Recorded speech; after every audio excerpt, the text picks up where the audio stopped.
Happy wife equals happy life. Well, we think that that is a myth that needs to be debunked, and that is why we're here today on episode 38, Happily Entangled AF.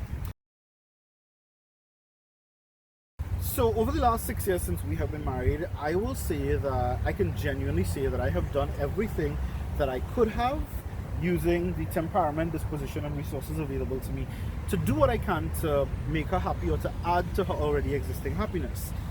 And I will continue, God willing, to be able to do so for as long as we both shall live and as long as we're both together, right? However, despite that, I still disagree with that line that happy wife equals happy life, because I think it is incomplete. Definitely. Because then what's on the other side? So there's no happy husband equals happy life.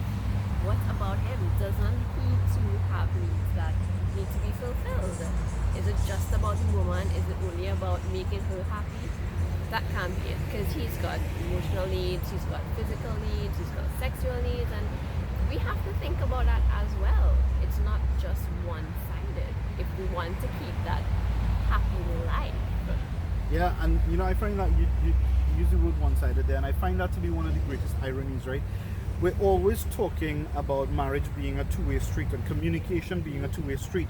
But where is the two-way street in this saying, happy wife equals happy life? There's nothing two-way about that.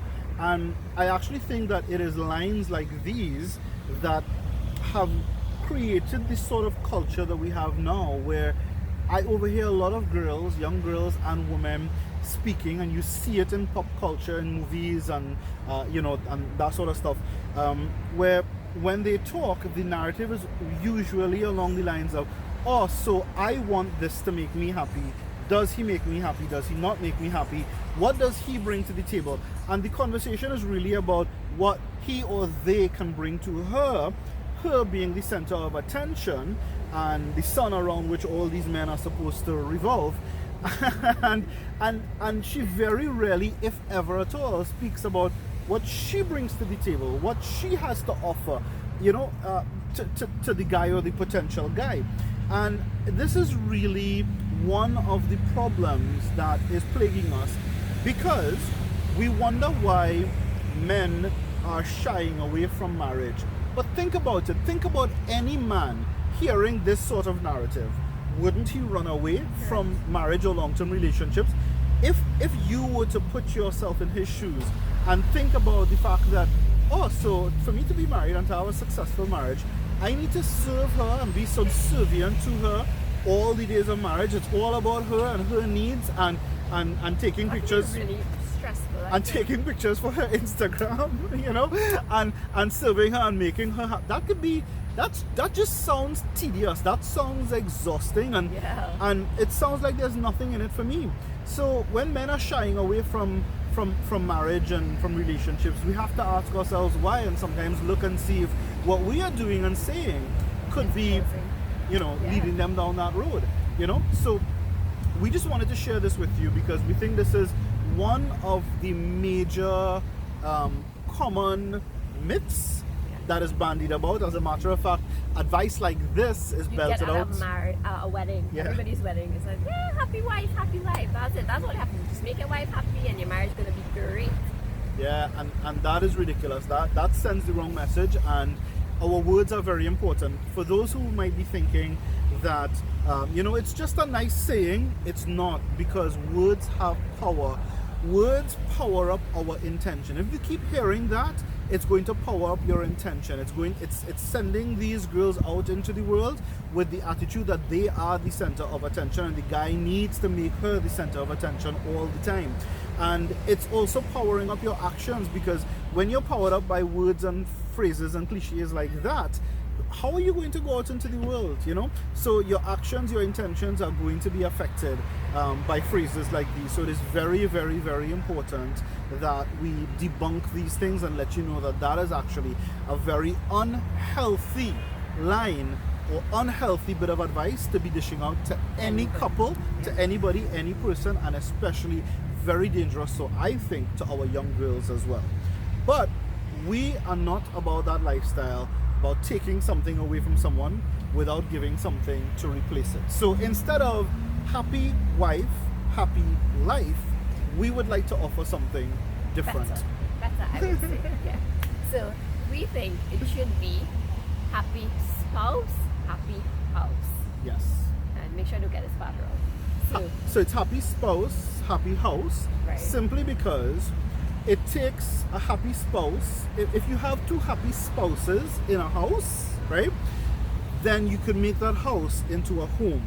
So the focus is not on the wife, but it's on the spouses. So happy spouse, and there are two spouses to make a marriage. So happy spouse, happy house, happy spouses, you end up with a happy home. You're able to turn that house into a home. And that's what we all want, right? Yeah. At the end of the day, we just want to have a happy home.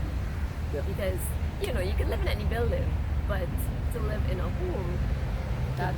And we're not even telling you that it has to be equal, you know. We're not even saying that it has to be 50-50 in terms of, you know, we're going to spend 50% of our energy, okay? That we're going to spend 50% of our energy trying to make her happy and 50% trying to make him happy. It doesn't have to be that. That equation could be anything you want it to be and anything that works for you in your marriage or your relationship. We're just saying, happy spouse takes both spouses into consideration. It sends the signal from very early on that your needs are important, but so too are mine, and we both have needs that need to be met, or that ideally we would like met through this relationship, through this marriage, etc. And no one partner is dominant, subservient, or, you know, more important than the other, kind of thing. So happy spouse, happy house. And two happy spouses will turn that house into a home. Yeah? So that's the tidbit that we wanted to offer. We actually thought that we would share 2 myths with you, but we'll give some time for this to soak in. And next week, God willing, we will debunk that second very popular marriage myth that a lot of people talk about and a lot of people get wrong altogether. Yeah? So please share your comments with us. Your feedback, your comments, etc. with us down below. Let us know what you think. Let us know if there are points that we would have missed in debunking this point, this myth this morning. We're calling it a myth that happy wife equals happy life. That's not true. Think about it. Even if the wife is happy and you think that because she is happy, the household is happy, at some point in time, if not right away, at some point in time, somebody is building up resentment. Somebody's needs are unmet and they may go and seek it externally outside of the marriage and that sort of stuff. So you can miss us with that part about, no, well, it works for us. If it's working for you, it might be working for you, the person who is the recipient of the attention. But what about everybody else, you know? So we wanted to share this with you. Please share your feedback with us in the comments. Am I missing anything, wife? I think you got everything. You sure? Yeah. I'm sure everybody would have had their own kind of experience that you would want to share, because for every couple is going to be different, and sometimes we don't even realize it, that this is what we are perpetuating as females, because we've been given so much I don't want to say it. We've been given a lot of extra support in terms of, you know, you have to stand strong as a woman and you have to do this and you have to do that and don't let the man take advantage of you. But sometimes it's not about taking advantage. Sometimes it's just about us knowing that he plays a role as well, and it's not just about us. You know, it's not just about us. And I'm always aware, like while she's talking, I'm always aware of how some people can twist things that you say.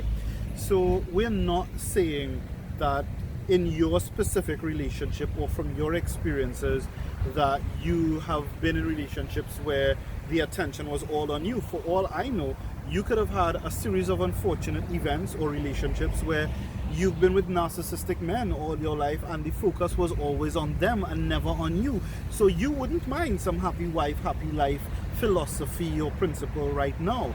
And when we're not talking about specific instances, we're talking generally here, where in each relationship, a healthy relationship at least, there should be benefit, there should be value, there should be something in it for all the parties.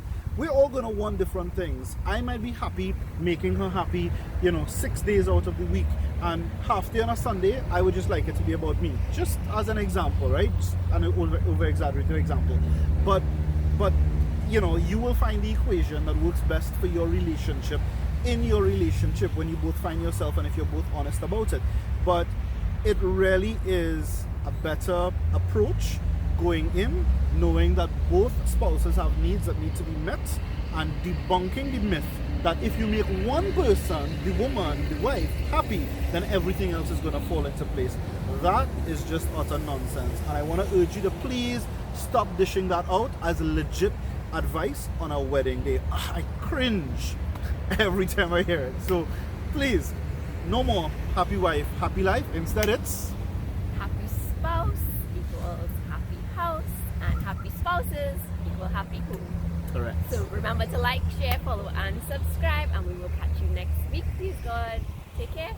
Bye.